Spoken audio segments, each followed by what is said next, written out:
मगर कहाँ, सारा दिन मेहनत करने के बावजूद सुहान को एक भी मछली नहीं मिली।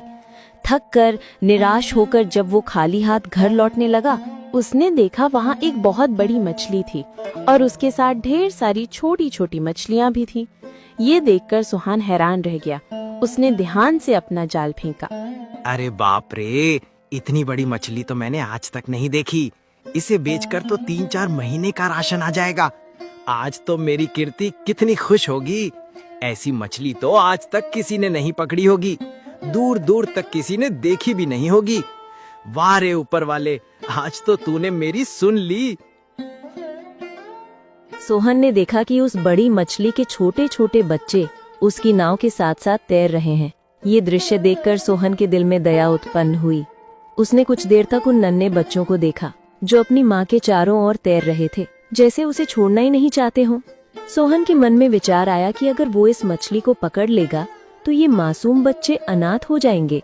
यही सोचकर उसके दिल में कोमलता आ गई और उसने कहा,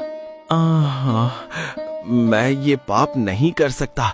मैं अपनी लालच के लिए मासूम बच्चों से उनकी माँ को छीन नहीं सकता। नहीं नहीं, मैं इस मछली को छोड़ देता हूँ। सोहन ने मछली को छोड़ दिया।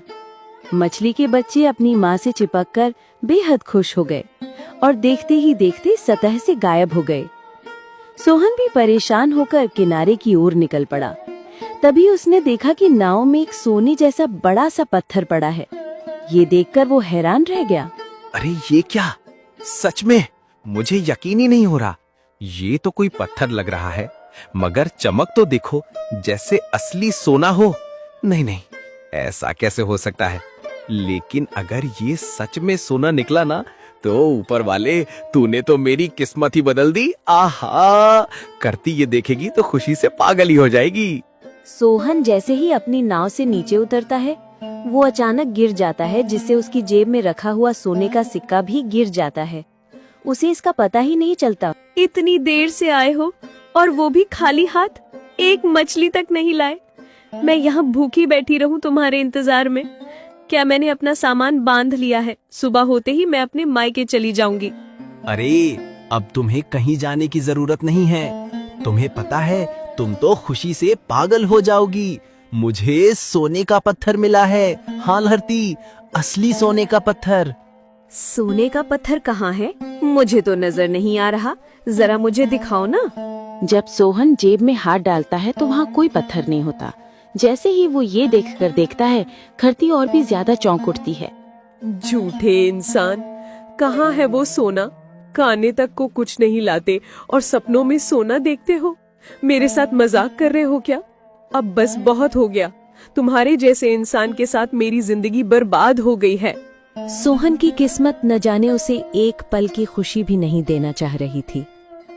खरती लड़ झगड़ कर सो गई, लेकिन सोहन सारी रात परेशान रहा। उसके मन में बस एक ही सवाल घूमता रहा, आखिर वो सोने का पत्थर गया तो गया कहाँ? और फिर जैसे ही हल्की सी सुबह हुई, करती ने अपना सामान उठाया और अपने मायके की ओर निकल पड़ी। उसकी आंखों से गम और गुस्सा साफ झलक रहा था।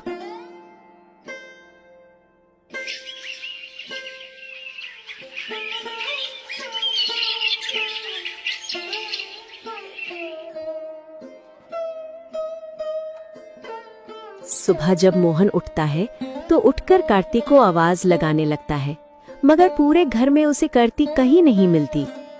अब मेरे पास तो कुछ भी नहीं बचा। करती थी वो भी मुझे छोड़कर चली गई।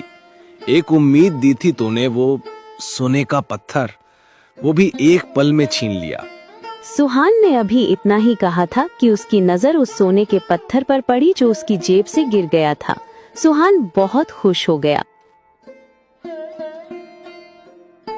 अब सबसे पहले इसे बेचकर सेठ के पैसे दूंगा, फिर एक अच्छा घर लेकर कुछ कारोबार शुरू करूंगा और एक बड़ा आदमी बनकर कीर्ति को लेने जाऊंगा, मगर थोड़ा वक्त लेकर, ताकि उसे थोड़ा एहसास हो जाए कि मेरे साथ देने के बजाय वो मुझे छोड़कर चली गई।